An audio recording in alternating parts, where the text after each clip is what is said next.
Ontem, o que nós testemunhamos ali no encontro histórico foi a ponta do iceberg que vai, de fato, bater de frente com o sistema e levantar novamente a vontade do povo brasileiro, principalmente na segurança pública, principalmente nas garantias que têm que funcionar em defesa daqueles que pagam impostos altíssimos e não podem sequer ter liberdade em suas ruas, em suas casas, principalmente os moradores das comunidades do Rio de Janeiro. E o que eu tenho aqui agora para revelar para você vai mostrar que nós estamos realmente no rumo certo com Cláudio Castro, governador do Rio, e que isso de fato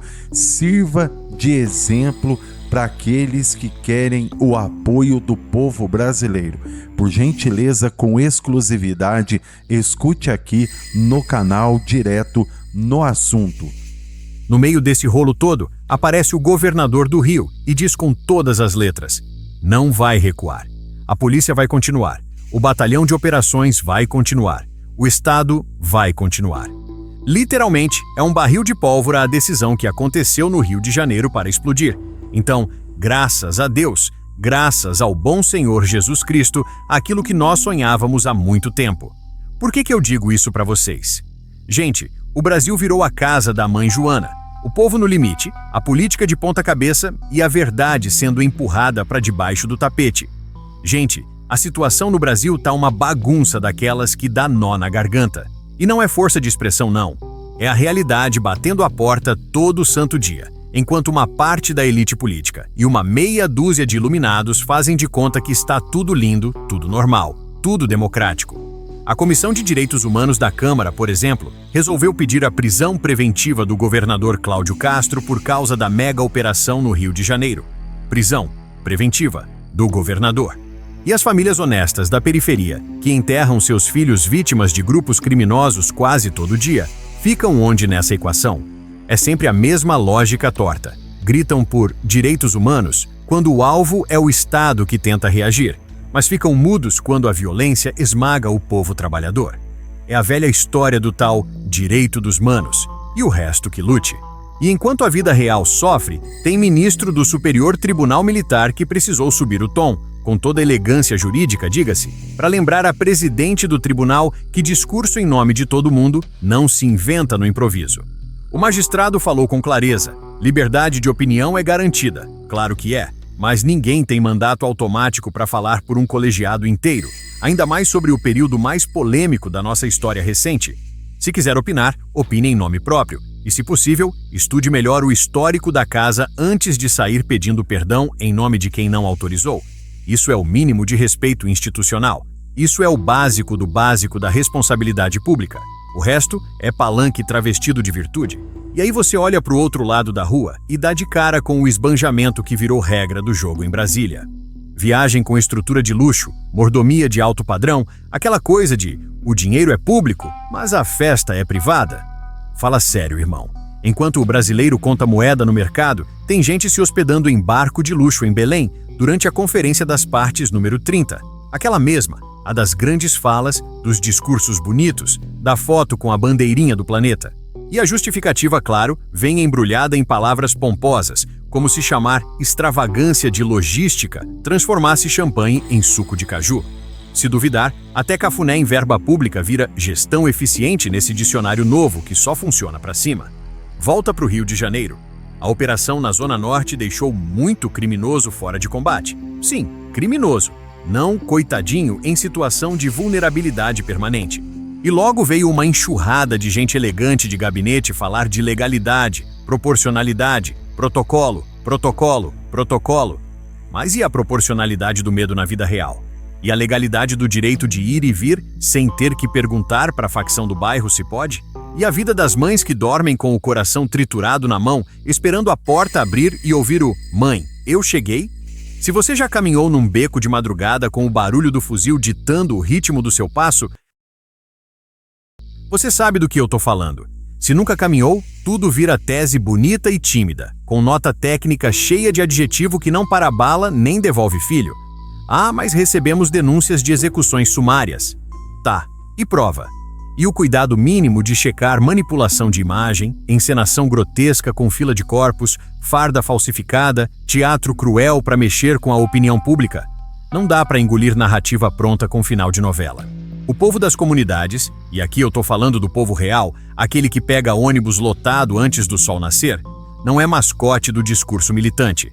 Uma enormidade de moradores apoia a mão firme contra o crime. 9 em cada 10, dizem alguns levantamentos que circulam por aí. O que esse povo quer é paz, é escola aberta, é comércio funcionando, é polícia que proteja e bandido que responda. Não é pedir demais, é pedir o óbvio que nos arrancaram. E aí vem a ferida que arde. Cadê a turma dos direitos quando aparece uma mãe como a da Bárbara, uma jovem na flor dos seus 20 e poucos anos, atingida na linha amarela no meio da confusão que esses grupos criminosos espalham? O depoimento dessa mãe corta a alma. A mulher só queria ouvir, ao fim do dia, a chave girando na porta e a voz que cura o medo. Mãe, eu cheguei. Isso é humanidade sem laço de partido. Isso é dor que não cabe em nota de repúdio. Essa mãe não quer saber de seminário, nem de hashtag, nem de discurso com luz cênica. Ela quer justiça. Ela quer que o Estado faça o que o Estado existe para fazer. Garantir que a decência sobreviva. E por falar em justiça, como é que a gente engole, calado, a pilha de décadas de cadeia sendo distribuída a esmo para gente que nem direito ao duplo grau de jurisdição teve, como se todo mundo tivesse mandato parlamentar e foro por prerrogativa de função? Gente comum arrastada para julgamento no topo da cadeia judiciária, sem o mínimo de rito que o cidadão comum merece e precisa. Isso não é justiça que consola a vítima, isso é espetáculo que agrada a plateia específica. E quando se aponta o desequilíbrio, vem a chuva de adjetivo. Antidemocrático, golpista, perigoso. Não cola mais. Democracia que só aceita a metade do país não é democracia, é condomínio ideológico. No meio desse rolo todo, aparece o governador do Rio e diz com todas as letras: não vai recuar. A polícia vai continuar. O batalhão de operações vai continuar. O Estado vai continuar. E quando o Estado dá um passo para frente, já surge a autoridade de toga famosa querendo conferir calibre de munição, tipo de armamento, regulamento de cada esquina, como se o escritório de Brasília entendesse melhor o mapa da favela do que o policial que sobe o morro todo dia. Fiscalizar? Claro. Limite legal? Sempre. Mas a diferença entre fiscalizar e atravancar é do tamanho de um morro inteiro. E adivinha qual tem sido o esporte preferido de muita gente? Atravancar.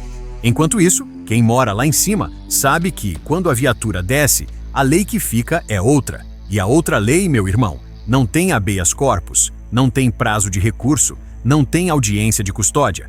E voltando à farra, essa história de hospedar comitiva em embarcação chique, com clima de cartão postal, é a cara de um tempo em que a classe política aprendeu a dançar com o dinheiro da sociedade e ainda quer aplauso. Mas o iate é privado. Privado para quem? Para quem paga o aluguel com que verba, com qual justificativa, com qual necessidade real. E mais uma vez, as coincidências que aparecem nessas embarcações respeitáveis, sempre cercadas de histórias que a gente finge que não ouviu. Enquanto isso, nos palanques com ar-condicionado, o discurso é aquele: vamos tirar o pobre da pobreza. Tiraram sim, tiraram da pobreza e estacaram na fila da humilhação. Porque prometeram picanha todo fim de semana, cerveja gelada e churrasco. E o que chegou foi preço alto, salário curto e uma conta que não fecha nem com calculadora otimista. Se tem alguém comendo picanha, não é a galera do ônibus das 5 da manhã. Ah, mas é investimento de imagem para o Brasil. Investimento de imagem, irmão, é escola que funciona, é hospital com remédio, é rua sem buraco, é polícia que entra onde bandido acha que manda, é juiz que respeita a regra do jogo, é governante que conhece o preço do pão, é ministro que fala por si quando precisa falar e não inventa coro que não existe. O resto é vitrine cara para esconder estoque vazio. A gente já viu esse filme, dublado, legendado e em versão estendida. E tem mais. Quando o Estado assume o compromisso de classificar facção como organização terrorista, palavra que assusta quem tem medo da lei funcionar, não é por estética, é por necessidade. Porque terrorismo é exatamente isso. Sequestrar a rotina das pessoas, riscar o mapa da cidade, impor toque de recolher de mentira, transformar a liberdade em goteira que pinga medo no travesseiro. Quem mora longe do barulho acha exagero. Quem mora perto sabe que é só a verdade que não teve autorização para entrar no Jornal das 8. Aí você me pergunta, e tem saída, cara? Tem. Começa com coragem política, passa por coordenação federativa de verdade. Não esse teatro de autoridade que chega no aeroporto com comitiva para tirar foto e dar bronca em público, e continua com investimento pesado em inteligência, tecnologia, presença permanente onde o crime achou que tinha endereço fixo. E tem um detalhe que não dá para fingir que não existe. O povo das comunidades precisa ser ouvido como gente grande, não como figurante de documentário militante. Eles sabem onde dói, eles sabem quem manda, eles sabem por onde entrar, por onde sair e o que precisa mudar. Quando eles dizem que apoiam operações que devolvem sossego, não é porque acordaram autoritários do nada, é porque cansaram de recolher corpo, de chorar no portão, de ficar sem paz. E justiça, meu irmão, justiça de verdade, não é um palco com holofote para punir adversário e blindar aliado. Justiça de verdade é cega para camiseta e enxergona para prova. É capaz de diferenciar quem depredou deliberadamente de quem estava ali e não cometeu violência alguma. É capaz de garantir o contraditório, a ampla defesa e o caminho regular de recursos, como manda a Constituição, aquela que muita gente cita só quando convém ao roteiro. No fim das contas, a crise do Brasil é uma crise de prioridades. Tem gente importante demais gastando tempo demais com narrativa e pose, enquanto a vida real pede providência, pulso e decência. E não, decência não é sinônimo de grosseria. Decência é fazer o simples, gastar o dinheiro público com vergonha na cara, respeitar a inteligência do povo, admitir erro quando erra, estudar a própria história antes de fazer discurso em nome de quem não autorizou, e sustentar a lei mesmo quando a pressão vem grossa, porque a lei não foi feita para ser capa de evento, foi feita para proteger o cidadão comum. Se você chegou até aqui, respira fundo. Eu sei, é pesado. Mas é nesse peso que o Brasil vai ter que escolher quem quer ser. O país que aplaude o grito do crime e chama isso de sensibilidade social. Ou o país que não pede licença para devolver paz às famílias e obriga o criminoso a responder. O resto é fumaça de palanque, espuma de coquetel, música alta para distrair enquanto passam o chapéu. A gente já caiu nisso antes. Chega. O Brasil precisa voltar a falar a língua do povo, aquela língua direta, sem meia volta, sem rodapé de hipocrisia. A língua que diz assim: bandido responde pelos seus atos, autoridade responde pelo seu mandato, tribunal responde pelos seus limites, governante responde pelo seu gasto, e mãe não responde por bala perdida, mãe responde por abraço, e filho responde por mãe, eu cheguei. Que esse som volte a tocar de novo nas casas da periferia, não como exceção, mas como regra, porque é por isso que Estado existe, porque é por isso que a gente não desiste. E para quem acha que tudo é exagero, que a indignação é radical, que o tom é inflamado, eu deixo só uma pergunta simples, do tamanho de uma porta batendo à noite. Você dorme tranquilo sabendo que, na próxima esquina, quem manda é o medo. Se a resposta for não, então bem-vindo ao lado de cá. Aqui a gente quer lei, ordem, respeito e a verdade escrita por extenso, sem sigla para esconder, sem número para maquiar. Porque quando a verdade vem por extenso, não sobra espaço para desculpa.